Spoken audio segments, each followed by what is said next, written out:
किसी ने बड़े कमाल की बात कही है कि घर जाने की जल्दी में हम कई बार भूल जाते हैं कि कुछ लोगों के तो घर भी नहीं हैं। हाय गाइस, स्टोरी क्लब में आपका फिर से स्वागत है। आपके लिए एक छोटी सी कहानी। एक बार की बात है, एक बहुत ही अमीर इंसान अपने ऑफिस से निकला और महंगी गाड़ी को चलाते हुए थोड़ा सा आगे अब बढ़ा ही था कि उसने देखा कि गाड़ियों के बीच में से एक बच्चा दौड़ते हुए निकल रहा है। उस बच्चे को देख ही रहा था, उसी बीच एक ईंट आकर के जोर से उसकी गाड़ी पर पड़ती है। उसे समझ में नहीं आता कि ये छोटा सा बच्चा दौड़ते हुए मेरी गाड़ी पे ईंट क्यों फेंक रहा है, और वो अपनी गाड़ी थोड़े से आगे घुमा करके वापस लेके आता है। अपनी गाड़ी से उतरकर तुरंत ढूंढने लगता है कि वो बच्चा कहाँ गया। फिर देखता है कि गाड़ियों के बीच में वो बच्चा छुपा हुआ होता है और उससे पूछता है कि ये क्या तरीका है, ये क्या बदतमीजी है, आप मेरी गाड़ी पे ईंट क्यों फेंक रहे हो।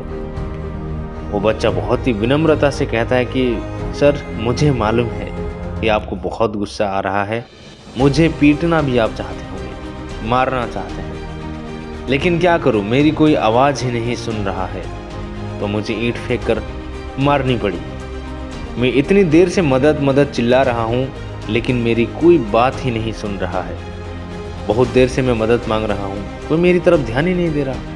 फिर स्वामी इंसान ने कहा कि क्या बात है, मुझे बताओ। तो उस छोटे से बच्चे ने कहा कि सर, मेरा जो भाई है, अब उससे थोड़ी देर पहले एक बाइक वाला उसे टक्कर मार के चला गया। उसके खून बहुत बह रहा है, वो इतना भारी है कि मैं उसे उठाकर सड़क तक नहीं ले पाया हूँ। मैंने जैसे तैसे करके उसे किनारे पर किया है, उसको मैं दिखा ही नहीं पा रहा हूँ, लोगों को बता नहीं पा रहा हूँ कि इसकी मदद कीजिए, मेरी मदद कीजिए। कोई मेरी बात सुन ही नहीं रहा है, इसलिए मुझे ईंट फेंक करके अपनी गाड़ी में मारनी पड़ी। ये जो लड़का था, अभी इंसान ऑफिस से निकला ही था, घर जाने के लिए लेट हो रहा था।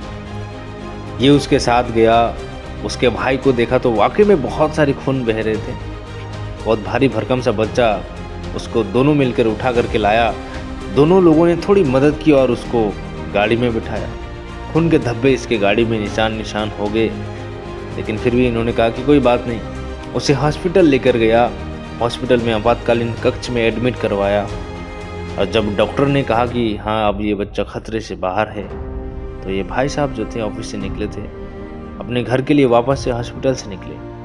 अब की बार गति बहुत ही कम थी और समझ नहीं पा रहे थे कि हुआ क्या है उनके साथ। घर पहुंचे, गाड़ी पार्क की, उस डेंट की तरफ नज़र गई तो देखा कि डेंट तो बहुत नोटिस आ रहा था कि बहुत बड़ा डेंट हुआ था, मतलब क्यों इतनी ईंट पड़ी थी।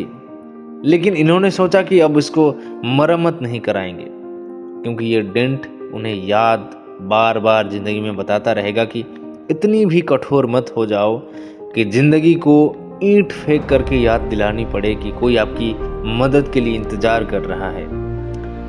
दोस्तों, कहानी बहुत छोटी सी है, लेकिन ज़िंदगी आपसे संवाद करना चाहती है, आपके कानों में फुसफुसाती है, लेकिन हम कई बार नोटिस नहीं करते।